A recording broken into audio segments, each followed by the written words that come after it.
Sultihan ta mo karon mga igsoon nga walay tawo nga makapasaylo og mga sala sa tawo. Ang Biblia tin-aw og klaro nagpahibalo kanato nga ang makapasaylo ra gyud og mga sala mao ang Dios ra gyud og wala nay lain pa. Juan 5:21 og Marcos 2:7 kung inyong basahon na ingon diha nga ang tawo dili gayud makapasaylo og mga sala. Mao nga ang mga pari tawo ra pud na sila og nagkinahanglan pud na sila nga maghinulsol ngadto sa Dios. Dili sila kung equal sa Ginoo mga igsoon, mao nay atong hinumduman. Kay kung moingon gani ka nga ang pari makapasaylo og sala sama ra ana nga kakompetensya ka sa Ginoo. Inyong gihimo nga ang pari ug ang Ginoo equal. Blasphemy jud na siya og dili na mao. Pasipala jud na sa Ginoo. Paninglan jud na ana sa adlaw sa paghukom.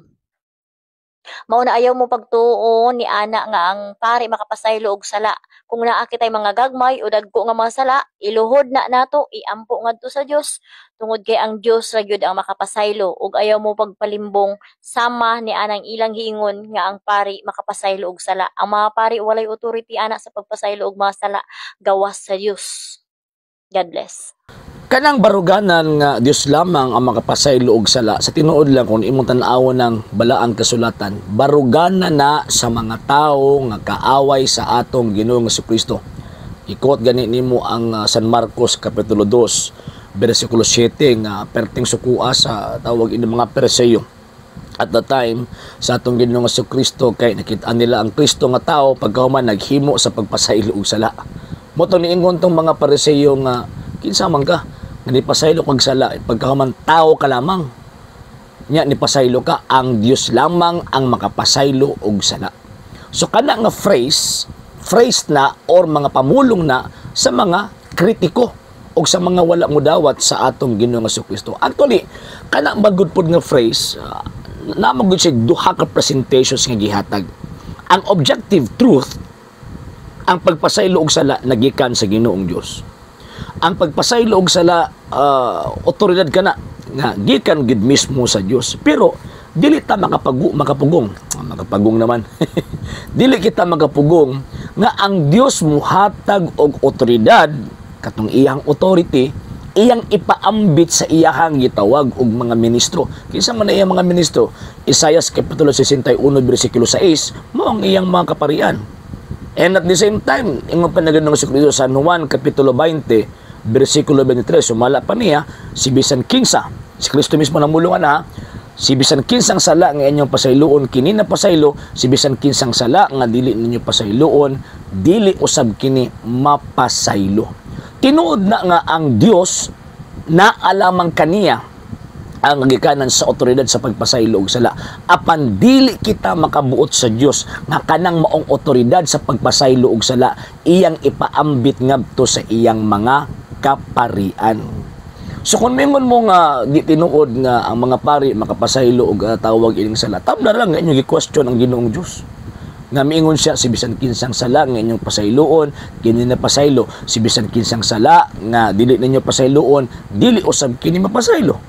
So nahulog nga gihimo ninyong bakakon ng atong Ginoong Jesucristo nga mihatag sa iyahang mga kaparian, particularly una iyang mga apostoles, sa paghimo sa pagpasaylo o gitawag og ining sala. Kanang otoridad mo sa pari, madam, basta mohatag sa pagpasaylo og sala, dili man gud na nga nakitupong siya sa Ginoong Dios sama sa inyohang tawag ining gihuna-huna. Mabitaw nga sa dihang ang pari mohatag og absolusyon ngadto sa usa ka penitent, ngadto sa usa ka tawag ining naghimo sa pagbasol sa iyang mga sala, miduol ngadto sa iyang mga pari nya nangayo og pasaylo sa Dios pinaagi sa mga pari. Muhatag og absolusyon ang mga pari. Mingon ang mga pari, gipasaylo ko na ikaw sa ngalan sa Amahan, sa Anak ug sa Espiritu Santo. Ngano man tungod kay ang iyang otoridad instrumento lamang siya nga nagbitbit sa kaluoy og sa pagkamapasayloon sa Ginoong Dios nga iyang ihatag ngadto sa tao. Nahulog nga ang pari, madam, siya ang mouthpiece sa Dios. Mo nang San Pablo, di ba? 2 Corinto kapitulo 5. Sumala po ni San Pablo, ang pa niya, kay pinaagi ka namo nangaliyo po ang Ginoo nga atong Dios. Sumuti pasabot sa dihang ang pari mo hatag og absolusyon ngadto sa tao nga gitaw og nagbasol, ang Dios mo ay namulong ana pinaagi sa baba sa iyang mga pari. So dili na pagpakigtupong ngano man kay always na gina-invoke sa mga pari ang iyahang gitawag og otoridad gikan sa Ginoo nga atong Dios nga diin mo'y naghatag kanila sa otoridad sa pagpasaylo og sala.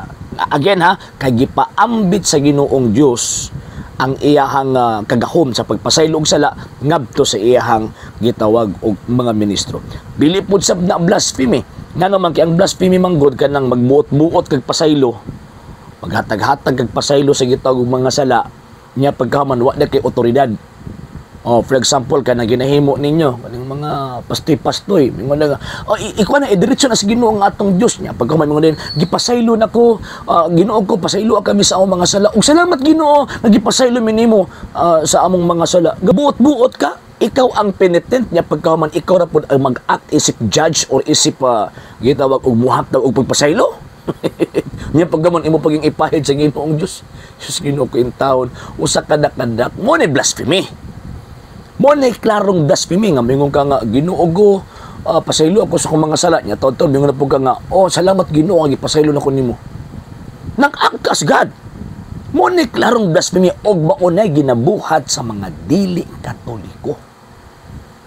Unlike sa simbahang Katolika, iyang gihatag ang pamulong sa Dios sa tawo nga nagbaso sa iyang mga sala. Iyang gihatag ang pamulong og ang otoridad sa pagpasaylo nagikan sa Dios gihatag sa tao nga nanginahanglan og nangayog pasaylo nga gikan sa Dios. Again, ang pari kuan lang siya middleman kung baga ba. Siya lang ang tigpatunga, siya lang ang kung sa kuan pa ba, siya lang ang nihatag sa kagahom sa Dios sa pagpasaylo sa sala sa tao nga nangayog pasaylo. Siya lang ang ni-confirm nga kanang imong sala na pasaylo na. Ngano man kay again ang otoridad gihatag sa Ginoong Dios ngadto sa iyang mga pari, wala gyud gihatag na sa uban. So kanang mingon mo nga mga pari dili makapasaylo og tawag ini nga sala. Number 1, pagbugal-bugal na sa Ginoo nga atong Dios.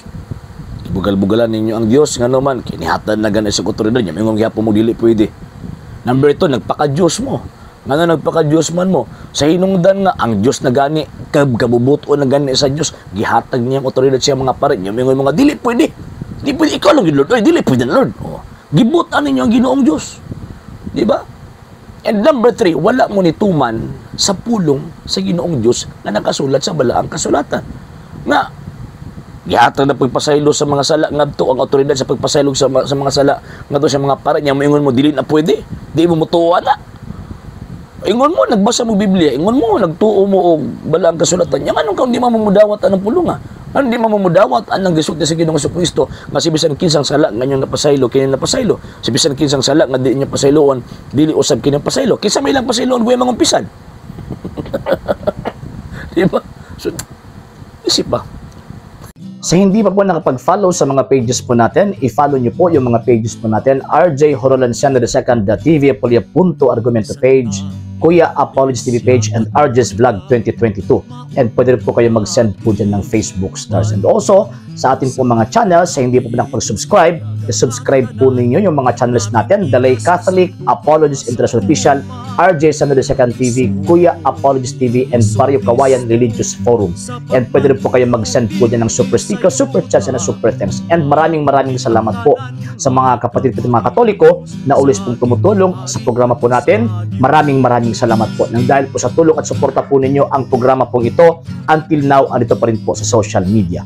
And until now din po, nangangailangan pa rin po tayo sa tulong at suporta po ninyo dahil wala po kami magagawa rito mga sir, mga ma'am, kung wala po yung tulong at suporta po ninyo. Sa gusto pong tumulong, sa gusto pong sumuporta, pwede po ninyong ipadala ang tulong at suporta po ninyo sa pamamagitan po ng ating mga account numbers dyan po sa ating pong screen. And pwede nyo po kaming i-message sa ating pong page kung via remittance po yung papadala po ninyo. Maraming salamat po in advance.